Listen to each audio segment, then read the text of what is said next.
View them are entrepreneur Kate Hardcastle and journalist and author Janelle Aldred.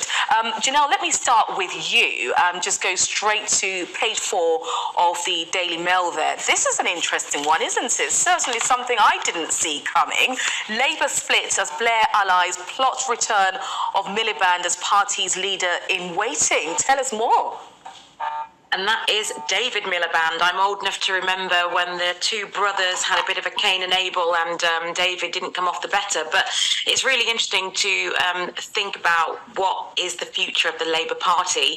And as some MPs in the Labour Party saying on the left, that on the right of the party, which is, New Labour and all of their politics, is that they don't think Keir Starmer's quite up to it. So they're hoping for a return of David Miliband. And I think we can kind of trace back the decline sort of in popularity to that changing of hands from when we went to Gordon Brown, Ed Miliband, and they haven't really been successful in the electorate since then in any way that would bring them back into power or look like they were in shape to be back in power.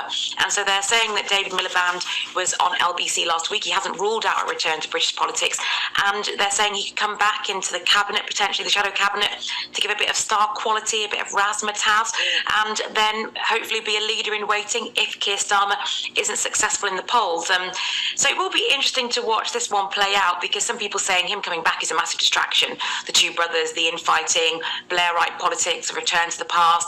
That's not what Keir Starmer wants, but I think it would give them alternative for a leader if David Miliband was back in the fray. Because I think at the moment, although many aren't happy with Keir Starmer, there's no clear alternative to him, someone who's a winner in elections. So we shall see. Absolutely. And who can forget that fight then between the two brothers? My goodness, never forget that one. And let me just come to you then, Kate. Looking at the story regarding the Royal Mail and strikes, certainly looking like a winter of strikes, as we've been saying, and government certainly keen to get some sort of agreement. But how are we looking currently? It's looking really, really concerning. I mean, just to put some numbers around this, probably the UK public aren't aware just how many parcels are delivered. We're looking at 4.2 billion parcels a year in the UK. Many of us have switched to online, and we need these courier firms to be able to access our shopping. This is a massive way how we shop now.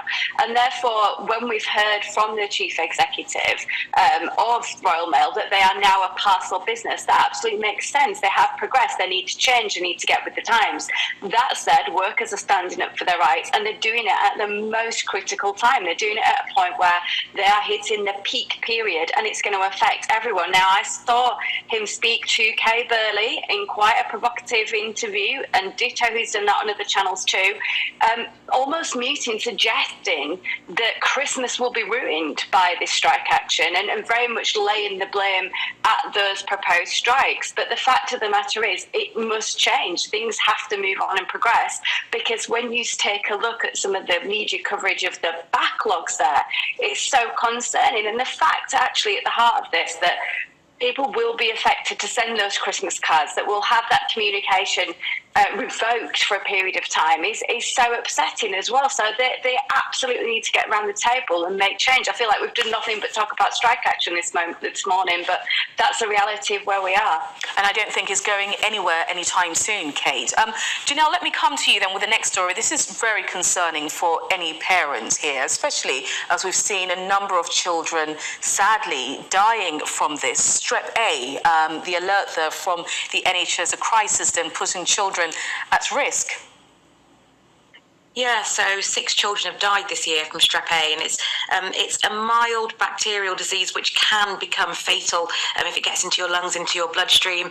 And so with increased social mixing, which we haven't had, also with a stretched NHS, this is leading people to be far more worried about, 1, diagnosis, and 2, what can happen if it goes too far. A little boy died in Birmingham last week from Strep A. And so, yes, it's seriously concerning. They're asking parents to really be on the lookout for the symptoms and to talk to healthcare professionals. But I think it goes a long way to kind of say that there are many, many factors all kind of converging together, and that's what makes this worrying. It can be harder and harder to see your GP.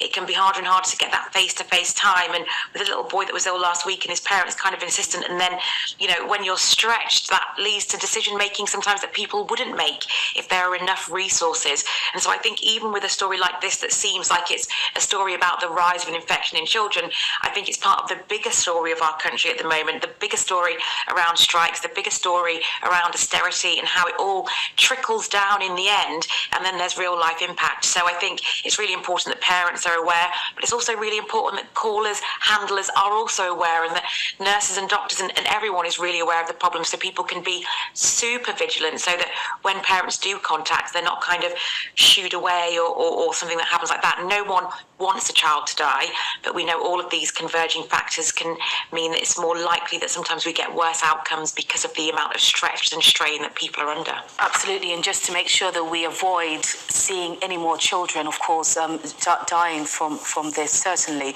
And the next story here, then, within the Observer, Kate, Christmas party venues forced to turn customers down as their EE staff stay away. Now, following the last couple of years that we've had with COVID and the strain that's been put on businesses and venues, this is really the last thing that they need.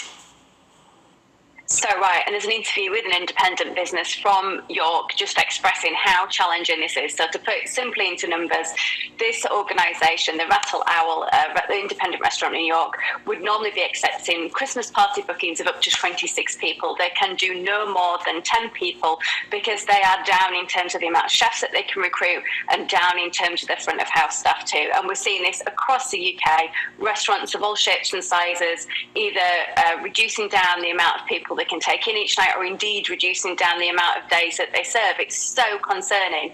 The vacancy rate in the hospitality industry is at 11%, which is against a national average of 4%. So this is significant.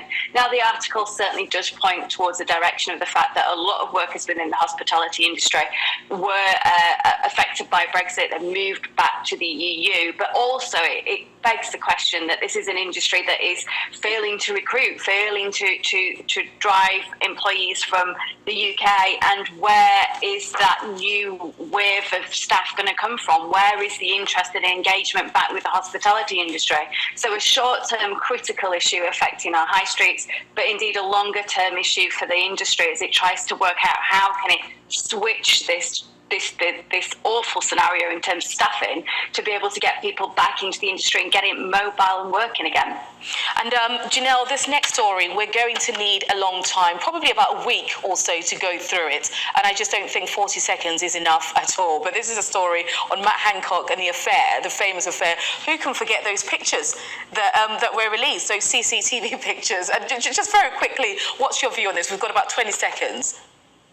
Well, you haven't known pain and love if you're not Matt Hancock cheating on your wife, apparently, and the devastating conversation that he had to have with his wife, which I'm sure she found far more devastating than him, this being new information to her. So, yeah, he's asking us to feel his pain, feel sorry for him, whilst also ratting out on all of his former colleagues on COVID too in his new book. My goodness me. Thank you very much indeed. Kate Hardcastle and Janelle Aldred, thank you very much. I'll see you after the break.